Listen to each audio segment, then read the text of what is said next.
একটা সত্যি কথা বলবো, আপনি বা আপনার খুব কাছের কোনো একজন মানুষ ঠিক এই মুহূর্তে নিজের পকেটে একটা টাইম বোমা নিয়ে ঘুরছেন, যেটা বাইরে থেকে দেখা যায় না, কিন্তু ভেতরে ভেতরে আপনার ক্যারিয়ার, আপনার রিলেশনশিপ আর আপনার সুস্থ মস্তিষ্ককে প্রতিদিন একটু একটু করে পুড়িয়ে ছাই করে দিচ্ছে।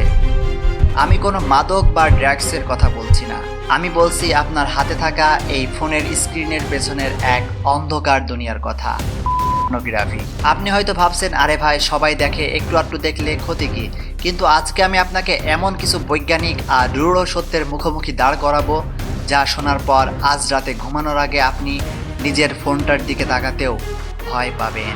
এই নীল পর্দার আড়ালে বিশ্বজুড়ে যে কত বড় ধ্বংসের ব্লুপ্রিন্ট চলছে আর কিভাবে আমাদের দেশের স্কুল পড়ুয়া বাচ্চারা পর্যন্ত এর মধ্যে তলিয়ে যাচ্ছে, আজ কোনো মন গড়া কথা নয়, একদম ডাটা আর বিজ্ঞান দিয়ে এই কোটি কোটি ডলারের ইন্ডাস্ট্রির আসল মুখোশটা খুলে দেব। আজকের ভিডিওতে আমি আপনাদের সাথে এমন কিছু রূঢ় আর বৈজ্ঞানিক সত্য নিয়ে কথা বলবো, যা আমাদের চিন্তা ভাবনাগুলোকে একদম নাড়া দিয়ে যাবে। পর্নের পর্দায় আমাদের যা দেখানো হয় তা কি আসলেই বাস্তব, নাকি পুরোটাই একটা সাজানো নাটক? প্রতিদিন আসলে কত কোটি মানুষ এই সাইটগুলোতে ঢুকছে, আর এই নীল সাম্রাজ্য প্রতি সেকেন্ডে কত হাজার কোটি টাকা আয় করছে?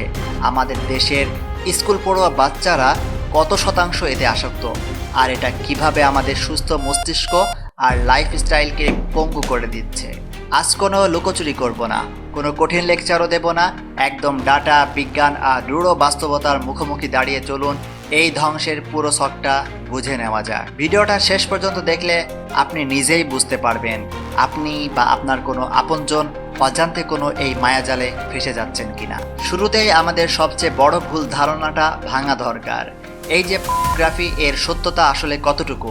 পর্দায় যা দেখানো হয় তা কি বাস্তবে আদৌ সম্ভব? বিজ্ঞান আর মানুষের শরীরবিদ্যা খুব পরিষ্কার করে বলে, পর্দার 99% জিনিসই সম্পূর্ণ অবাস্তব, অবৈজ্ঞানিক আর কৃত্রিম। একেবারে সহজ করে বুঝিয়ে বলি, মার্বেল সিনেমায় যখন আমরা দেখি সুপার হিরোরা আকাশ থেকে লাফ দিচ্ছে বা পৃথিবী বাঁচাচ্ছে, আমরা কিন্তু হাততালি দিই। আমরা খুব ভালো করেই জানি এটা ভিএফএক্স আর গ্রাফিক্সের কারসাজি। কিন্তু অদ্ভুত ব্যাপার হলো, ফটোগ্রাফির বেডরুমে এসে আমরা এই সাধারণ লজিকটা ভুলে যাই। পর্দার ওপারে যারা অভিনয় করছে তারা কিন্তু আমাদের মতো সাধারণ মানুষ নয়। তারা ক্যামেরার পেছনে ঘন্টার পর ঘন্টা রিটেক নেয়, পারফরম্যান্স বাড়ানোর জন্য শরীরে মারাত্মক ক্ষতিকর ড্রাগস বা কেমিক্যাল ইনজেকশন ব্যবহার করে, এমনকি অনেকেই প্লাস্টিক সার্জারিরও আশ্রয় নেয়। তার মানে পর্দায় আপনি যে দীর্ঘ সময় যে শারীরিক গঠন বা যে এক্সপ্রেশন দেখছেন, তা কোনো স্বাভাবিক সুস্থ মানুষের পক্ষে বাস্তবে করা অসম্ভব। এটা স্রেফ এক ধরনের পেইড অ্যাক্টিং বা টাকার বিনিময়ে করা অভিনয়। কিন্তু ট্র্যাজেডিটা হলো, আমাদের ব্রেন এটাকে বাস্তব ভেবে বসে, আর নিজের বাস্তব সঙ্গীর কাছ থেকেও ঠিক একই অবাস্তব জিনিস আশা করা শুরু করে। আর ঠিক এখান থেকেই জীবনের আসল অশান্তিটা শুরু হয়। আমাদের বাংলাদেশ সরকার কিন্তু গত কয়েক বছরে হাজার হাজার পর্নোগ্রাফির ওয়েবসাইট ব্লক করেছেন। বিআরটিসি নিয়মিত এসবের পেছনে অভিযান চালায়। কিন্তু হাতে নাতে সত্যি কথাটা বলি, আজকে রাতেও আমাদের দেশের লাখ লাখ তরুণ, এমনকি স্কুলের ছোট ছোট বাচ্চারাও ভিপিএন অন করে কিংবা অল্টারনেটিভ ডোমেইন খুঁজে ঠিকই এই অন্ধকার গলিতে ঢুকবে। এটা আমরাও জানি, আপনারাও জানেন। আচ্ছা, কখনো কি একটু ঠান্ডা মাথায় ভেবে দেখেছেন যে ইন্ডাস্ট্রিকে পুরো পৃথিবীর সমাজ বিরোধী বলে, সরকার নিষিদ্ধ করে, সেই ইন্ডাস্ট্রিটা আসলে টিকে থাকে কিভাবে? পর্ন ওয়েবসাইটগুলো দুনিয়া থেকে চিরতরে বন্ধ করা কোনোভাবেই সম্ভব হচ্ছে না। এখন আপনাদের মনে একটা বড় প্রশ্ন আসতেই পারে, আচ্ছা ভাই, সরকার বা প্রশাসন যদি এতই শক্তিশালী হয়, তবে এগুলোকে কেন চিরতরে বন্ধ করে দিতে পারছে না? কারণটা সম্পূর্ণ কারিগরি বা টেকনিক্যাল। ইন্টারনেট কিন্তু কোনো একটা নির্দিষ্ট দেশের সম্পত্তি না, এটি একটি গ্লোবাল নেটওয়ার্ক। কোনো দেশ যখন একটি নির্দিষ্ট সাইট ব্লক করে, সেই সাইটের মালিকেরা সাথে সাথে অন্য একটা ডোমেইন বা নাম দিয়ে তার হুবহু ক্লোন ওয়েবসাইট তৈরি করে ফেলে। এর বাইরে তো আপনারা ভিপিএন এর কথা সবাই জানেন। ভিপিএন অন করার সাথে সাথেই আপনার ফোনের আইপি অ্যাড্রেস বা লোকেশন বাংলাদেশ থেকে বদলে এক ক্লিকেই আমেরিকা বা ইউরোপের হয়ে যায়।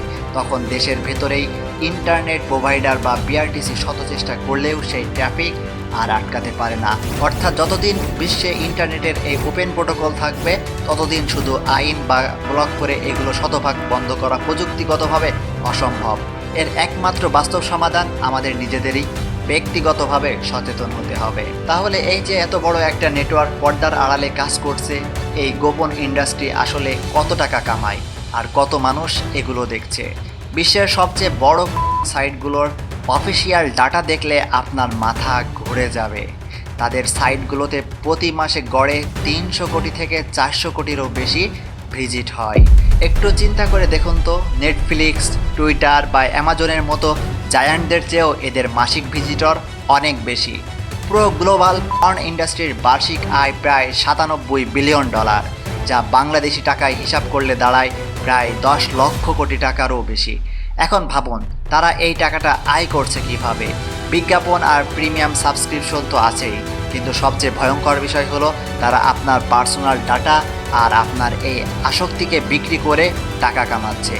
আপনি যত বেশি সময় ওই স্ক্রিনের দিকে তাকিয়ে থাকবেন, তাদের ব্যাংকে তত বেশি ডলার জমা হবে। তারা আপনার জীবন ধ্বংস করে নিজেদের পকেট ভরছে। এবার একটু আমাদের নিজেদের ঘরের দিকে তাকানো যাক। আমাদের বাংলাদেশে কত শতাংশ মানুষ এতে আসক্ত, আর আমাদের স্কুল পড়ুয়া বাচ্চাদের অবস্থাই বাকি।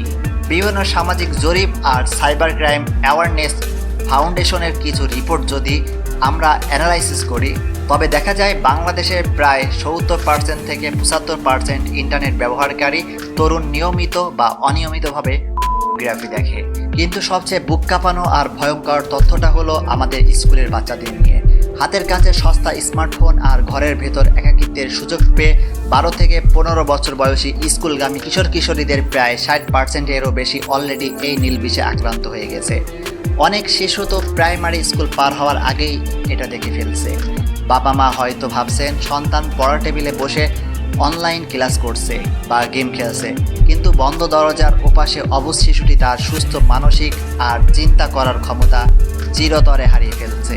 এখন অনেকে হয়তো মনে মনে ভাবছেন, আরে ভাই, মানুষ তো বিনোদনের জন্য কত কিছুই দেখে, একটু আধটু দেখলে ক্ষতি কি?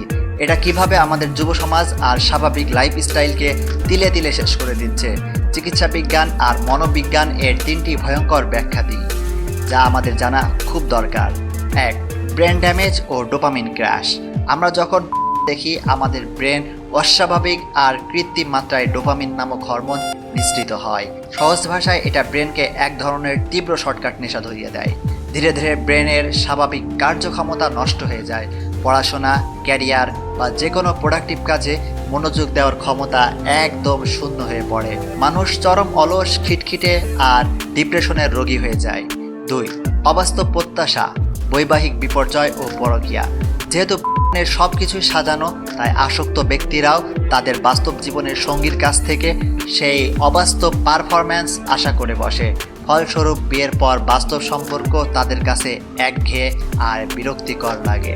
বর্তমান যুগে হুটহাট সংসার ভাঙা, দাম্পত্য কলহ আর পরকীয়ার পেছনে অন্যতম বড় অনুঘটক কিন্তু এই আসক্তি। 3. অপরাধ প্রবণতা ও মানসিক বিকৃতি। পর্নোগ্রাফি মানুষের সুস্থ মানসিক চেতনাকে বিকৃত করে দেয়। এটি দেখার পর মানুষের মনে আর কোনো নৈতিকতা বা বিপরীত লিঙ্গের প্রতি সম্মানবোধ থাকে না। একজন আসক্ত ব্যক্তি মানুষকে মানুষ হিসেবে না দেখে কেবল ভোগের বস্তু হিসাবেই দেখতে শুরু করে। সমাজবিজ্ঞানীদের মতে সমাজে ইফটিজিং বা বিভিন্ন জঘন্য অপরাধের গ্রাফ বাড়ার পেছনে এই মানসিক বিকৃতি একটা বড় কারণ। এই সুড়ঙ্গটা চরম অন্ধকার, কিন্তু তার মানে এই না যে এখান থেকে বের হওয়ার কোনো আলো বা পথ নেই। এই আসক্তি থেকে বের হওয়া কি অসম্ভব? একদমই না। যদি আপনি বা আপনার পরিচিত কোনো বন্ধু এই ফাঁদে পড়ে থাকেন, তবে আজই এই 3টি প্র্যাকটিক্যাল কাজ শুরু করুন। 1. ডিভাইস ব্যবহারের জায়গা বদলান। ইন্টারনেট ব্যবহারের ডিভাইস বা ফোন কখনোই একা একা বন্ধ ঘরে ব্যবহার করবেন না। ফোন ড্রয়িং রুমে বা সবার সামনে ব্যবহার করার অভ্যাস করুন। যখনই মাথায় ওই কুচিন্তা আসবে, সাথে সাথে ওই জায়গা থেকে উঠে পড়ুন, স্থান পরিবর্তন করুন। 2. গিল্ট ট্রিপ থেকে মুক্তি। এই অভ্যাসের পর কেন মানুষের প্রচণ্ড বিষণ্ণতা বা গিল্ট ট্রিপে ভোগে? কারণ আপনার ভেতরের বিবেক আপনাকে বাধা দেয়। এই চক্র থেকে বের হতে নিজের মনোযোগটা জোর করে সরিয়ে জিম করুন, নামাজ পড়ুন বা নতুন কোনো প্রোডাক্টিভ স্কিল শেখার পেছনে নিজের পুরো শক্তিটা কাজে লাগান। 3. বাস্তবতার মুখোমুখি হওয়া। একটা কথা সব সময় মাথায় গেঁথে রাখুন, স্ক্রিনের ওপারে থাকা মানুষগুলো টাকার বিনিময়ে জাস্ট অভিনয় করছে, আর আপনি বিনামূল্যে আপনার বাস্তব জীবন, আপনার চমৎকার ক্যারিয়ার আর আপনার মানসিক শান্তি তাদের পেছনে বিলিয়ে দিচ্ছেন। সিদ্ধান্তটা সম্পূর্ণ আপনার। আপনি কি সারা জীবনই ওই পর্দার দাস হয়ে থাকবেন, নাকি নিজের বাস্তব জীবনের আসল নায়ক হবেন?